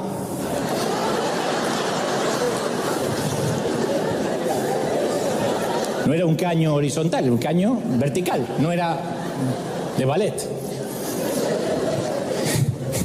Y esto le agradó a Herodes. Y le dijo: pídeme lo que quieras que te lo voy a dar, le dijo el rey a la muchacha. Y le dijo bajo juramento: te voy a dar cualquier cosa que me pidas, aunque sea la mitad de mi reino. Mirá que había bailado bien la flaca. Y esa salió a preguntarle a la madre: ma, ¿qué pido? La madre dice: la cabeza de Juan el Bautista en una charola. Y por la presión de la multitud y de la mujer, Herodes transgredió su propia conciencia, porque quería causar una buena impresión. Sacrificó a su asesor apreciado para querer buscar aprobación. Entonces todos vamos a tener que tomar decisiones en la vida. Vamos a escoger agradar a Dios o agradar a la gente. Si le tienes temor a Dios, no le vas a temer a nada más. Si le tienes temor al hombre, vas a temerle a todo. La debilidad de Herodes nos enseña que no importa cuán alto estés, nadie está inmune al que dirán, a la presión social. Herodes era un hombre que le daba importancia a las encuestas, a tal punto que hizo que decapitaran a Juan y crucificaran a Jesús. Qué triste ser un pusilánime, un títere. Qué triste es ser un badulaque, manejado por los hilos de otros que ni siquiera se sientan allí. Hay jefes de Estado, hay presidentes que son así, manejados por el Senado, no tienen ni siquiera lo que tienen que tener para decir: estas son mis convicciones. No saben cuán importante termina siendo el que dirán, no en nosotros. Ser un coloso o un gigante con pies de barro indica que algo que parece fuerte o que parece sólido, incluso en apariencia amenazante, es débil, es vulnerable. Y la expresión procede del episodio bíblico del sueño del rey Nabucodonosor, que soñó con una enorme estatua hecha de diferentes materiales, oro, plata, bronce y hierro respectivamente, que es golpeada por una piedrecilla que cae del monte, y de forma increíble la estatua se derrumba, porque la piedra dio en la parte de los pies que estaban modeladas con barro. Y Daniel interpreta el sueño como una señal que todos los que se creen grandes, imperios o gente, terminan sucumbiendo. Esa es la idolatría a la aprobación, un coloso con pies de arcilla. Sirvas o no sirvas a Dios, hagas lo que hayas hecho con tu vida, si al final del día te vas pensando qué dicen de ti en las redes, qué piensan en la iglesia, cómo quedaste después de esa fiesta, cómo te luce la ropa o no, eres un coloso con pies de arcilla, vas a sucumbir, vas a ser un pobre indigente en el alma. Y el pensar todos los días, ¿qué dirán? ¿Cómo me veo? ¿Cómo luzco? ¿Qué pensará? Es un acto de autoabandono. Porque en lugar de hallar identidad en el Creador, damos nuestro corazón en adopción. Le entregamos nuestro corazón a la aprobación ajena y los hacemos responsables a ellos de cómo nos sentimos hoy. Si me dicen algo lindo, si me ponen un like, me voy para arriba. Si me quitan la manito o me dejan de seguir, me estoy deprimido. No podemos vivir así. Porque ningún ser humano en la tierra puede tener la responsabilidad de nuestro estado anímico. Todo ser humano con el cual nos encontremos es pecador. Todos tienen el potencial de desilusionarnos, frustrarnos, traicionarnos y rechazarnos, porque así son todos los seres humanos, así son ustedes, así soy yo. Ni piensen que yo algún día no los voy a desilusionar, porque yo no estoy acá porque soy más perfecto que ustedes. Yo tengo el potencial de desilusionarte, ¿cómo no? De frustrarte. De que un día me detestes, ¿cómo no? ¿Por algo que hice o por algo que pensaste que yo hice? Y aquello que decimos, este nunca me va a traicionar, un día se va a morir y te va a dejar. Ay, el finado sí que me entendía, pero es finado. Entonces, depender de alguien que no sea Dios en cuanto a nuestra validación es exponerse a la desilusión. Te vas a desilusionar. ¿Cómo no? Pablo le escribe a la iglesia de Colosas y dice en Colosenses 3:1, Dios nos dio una nueva vida. Nos resucitó juntamente con Cristo. Así que dedíquese el resto de su vida a hacer lo que Dios le agrada. Piensen en las cosas del cielo, donde Cristo gobierna a la derecha de Dios. No pienses en las cosas del mundo. Moriste para el mundo y por medio de Cristo Dios te ha dado vida verdadera. Alguien tiene que aplaudir más que eso. No pienses. Ahora, pregunto, ¿entendemos las implicaciones de esto? Nuestro valor propio no está determinado por mi aceptación de la gente. A ver si la gente me acepta o no. Yo soy libre. Mire, tengo un montón de defectos, mira, un montón. Pero de algo estoy seguro, yo soy libre de la opinión de la gente. Me importa un cuerno. Se nota, me importa un cuerno. Porque muchas de nuestras preocupaciones diarias sugieren que pertenecemos más al mundo que a Dios. Una pequeña crítica nos enoja, un pequeño rechazo nos deprime, un pequeño elogio nos levanta el espíritu, un pequeño éxito nos emociona. ¿Qué somos? Un barquito, una cascarita de nuez, a merced de las olas.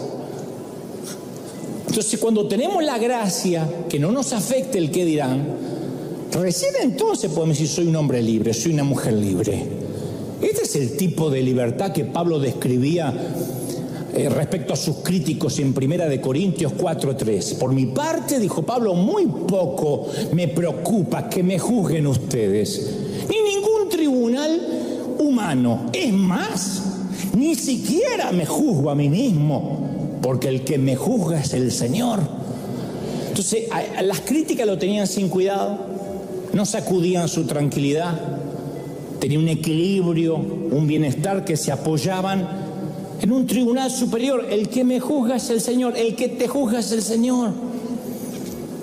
El psiquiatra David Barnes hace la observación que no es el elogio o la aprobación de alguien o la crítica lo que nos hace sentir bien o mal, sino la creencia de que ese elogio o esa crítica es válida. Una vez escuché a alguien que no podemos simplemente abandonar un ídolo, que tenemos que reemplazarlo porque somos adoradores. No podemos simplemente, está bien, el mensaje me tocó, me voy a dejar de preocupar por los demás. Bueno, en realidad podemos decir eso, podemos decir esas cosas. Voy a dejar de preocuparme por lo que digan de mí. Pero es probable que con decirlas no detengamos nuestra idolatría. Porque tan pronto abandonamos esa adicción, nuestros corazones van a gravitar hacia otra idolatría. A menos que hoy tomemos la decisión de cambiar el enfoque de la adoración y reemplazar al Dios falso del qué dirán por el verdadero Dios. Si queremos remover el ídolo de la aprobación, tenemos que enfocarnos en Dios. Tenemos que comenzar a adorar a Dios activamente. Yo por muchos años pensé que la adoración ocurría dentro de una serie de 3 canciones el domingo por la mañana. Yo limitaba la adoración a algo que para entrar en ella requería un montón de músicos o una guitarra al menos. Pero llegué a la conclusión de que todas esas definiciones eclesiásticas son demasiado restrictivas. La adoración se tiene que practicar cuando respiramos, cuando nos subimos al auto, al bus, al metro, al tren, en el baño, mientras cocinamos, lavamos, caminamos. No cometamos el error de adorar a Dios un día a la semana y perdérnoslo los otros 6. No cometamos el error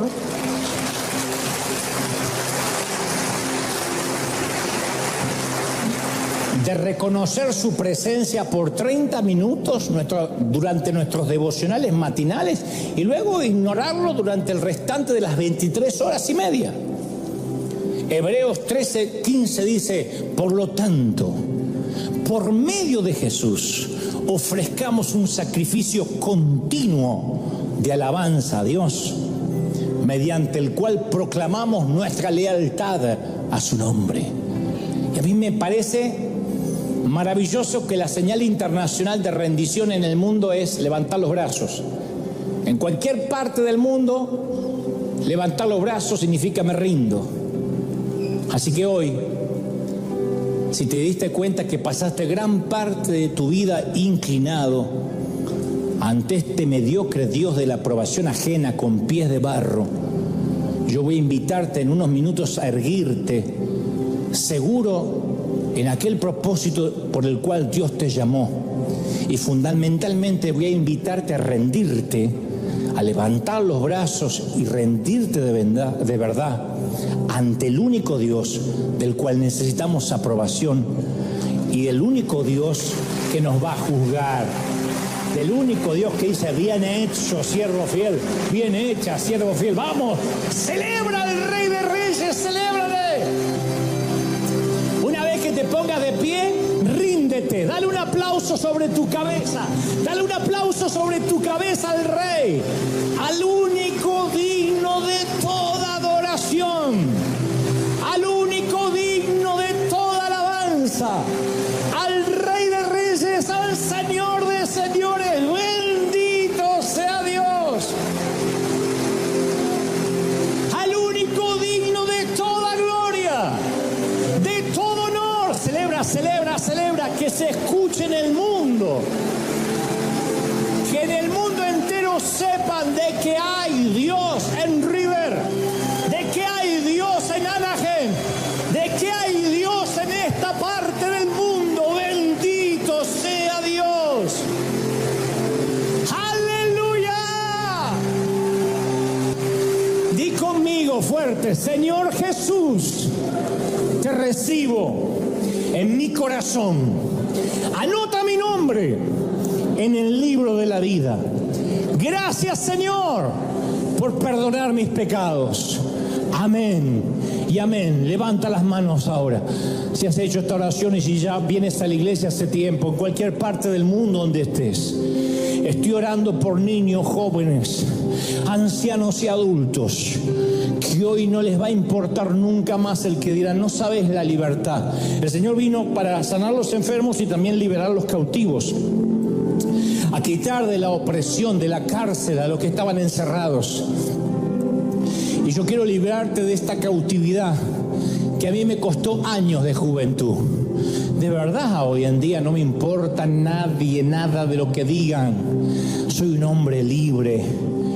Digo lo que quiero, pienso como quiero. A los que me dicen, no deberías hablar así, no deberías contestar así. Un hombre de Dios no se viste así. Un hombre de Dios no hace show. Un hombre, me importa 3 cuernos. Al fin del día me arrodillo y digo, Señor, dime que me amas, dime que estoy bien contigo. Y Dios me dice, sigue, por ahí es. Sigue, por ahí es. Y cuando tienes el favor y la aprobación de Dios, es un viento de cola que te lleva. Es un viento que te lleva y te abre puertas. Jamás volvería a cambiar el favor de Dios por el favor de los hombres. Jamás quisiera que el favor de los pastores, de las comisiones eclesiásticas esté conmigo. Yo no quiero cambiar el favor de Dios por nada del mundo. El favor de Dios te levanta, el favor de Dios te abre puertas, te bendice, te prospera. El favor de Dios va en contra del status quo, va en contra del establishment religioso. El favor de Dios te bendice, el favor de Dios te abre puertas. Recibe, recibe, recibe, recibe. Todos orando. Ahí en casa también, todos orando. Hay gente que ha experimentado el favor de Dios durante la pandemia. Antes estaban atados a hombres, a gente, a doctrina, pero algo pasó con tu vida. No vuelvas a meter en tu círculo a la gente que Dios sacó de ahí. No hagas eso, Moisés. No metas gente que Dios quiere librarte, Dios quiere sacarte. Vamos, déjalos volando por fuera del radar, aférrate a Dios y los que entiendan tu propósito estarán contigo. Los que entiendan tu destino estarán contigo. Te bendice el Señor. Padre, toca ahora. Más. Los que tengan el bautismo, oren como el Señor les da. Los que no abran la boca, de algo Dios la va a llenar. Esta oración va allá hasta los rincones del mundo. Hay fuego, hay poder de Dios. Poder de Dios. Dios está tocando, bendiciendo. Es el poder del Espíritu Santo. Tocando, bendiciendo almas. Oro por los amigos judíos, agnósticos, ateos. Oro por los amigos católicos. Estoy orando por los testigos de Jehová, por los mormones. Estoy orando por la iglesia reformada, la iglesia presbiteriana. No importa cuáles son tus raíces ni en qué crees. Me dice el Señor, tú no sabes cómo te amo. ¿Cómo no te voy a amar, príncipe? ¿Cómo no te voy a amar, princesa, si en mis manos te tengo esculpida? ¿Cómo no te voy a amar? ¿Cómo no te voy a bendecir? Declaro que el favor de Dios que está sobre mi vida, creo y proclamo en fe que viene ahora sobre tu vida. Yo tengo favor de Dios en muchas cosas, en lo que emprendo, en lo que toco. Dios me ha dicho, en lo que toques serás exitoso, en lo que toques serás de bendición. Si te opones a ese favor, te opones a Dios. Si estás en contra de ese favor, estás en contra de Dios. Pero si dices, Señor, yo quiero ese favor, yo quiero que la vida me sople un viento de cola, un viento de favor, un viento de bendición. Yo oro para que Dios te lo regale ahora. Créelo, atrápalo en fe. Yo creo en ese favor. Yo creo en ese favor que viene sobre mí. Avanza, crece, me vivifica, me restaura. Es el favor del Espíritu Santo. Yo lo creo, lo declaro, lo proclamo en el nombre del Señor de las multitudes. Te bendigo, iglesia. Te bendigo, congregación, en el nombre del Señor. Bendiga Dios tu entrada, tu salida. tu acostarte y tu levantarte, tus horas de descanso, tus horas de trabajo. Te bendiga Dios en el campo y en la ciudad. Te ponga por encima y no por debajo, por cabeza y no por cola. Te dé favor en todas las cosas. No finjas más agradar a la gente, no lo hagas, despréndete, sé libre. Levanta las manos y dice, ríndete ante Dios, sé libre, sé libre, sé libre. Sé libre de la opresión, de la cautividad. Hay gente que ha estado secuestrada en relaciones tóxicas, secuestrada en opiniones ajenas. Sé libre, sé próspero, bendito en el cuerpo, en el alma y en el espíritu. Amén, amén, gloria al Señor. Aquí en River, ahí Dios nos bendice. Qué pena que hay que terminar, pero este aplauso es al Señor de señores, al Rey de Reyes. Pásenla lindo, sean libres, gente, auténticos. Hasta el domingo que viene. Gracias por acompañarnos en este tiempo. Que la paz y las bendiciones de Dios llenen tu vida y te fortalezcan en cada paso de tu camino. Te invitamos a suscribirte al canal, dar un me gusta y compartirlo con quienes también podrían beneficiarse de esta reflexión. Hasta la próxima, y que Dios te guarde siempre.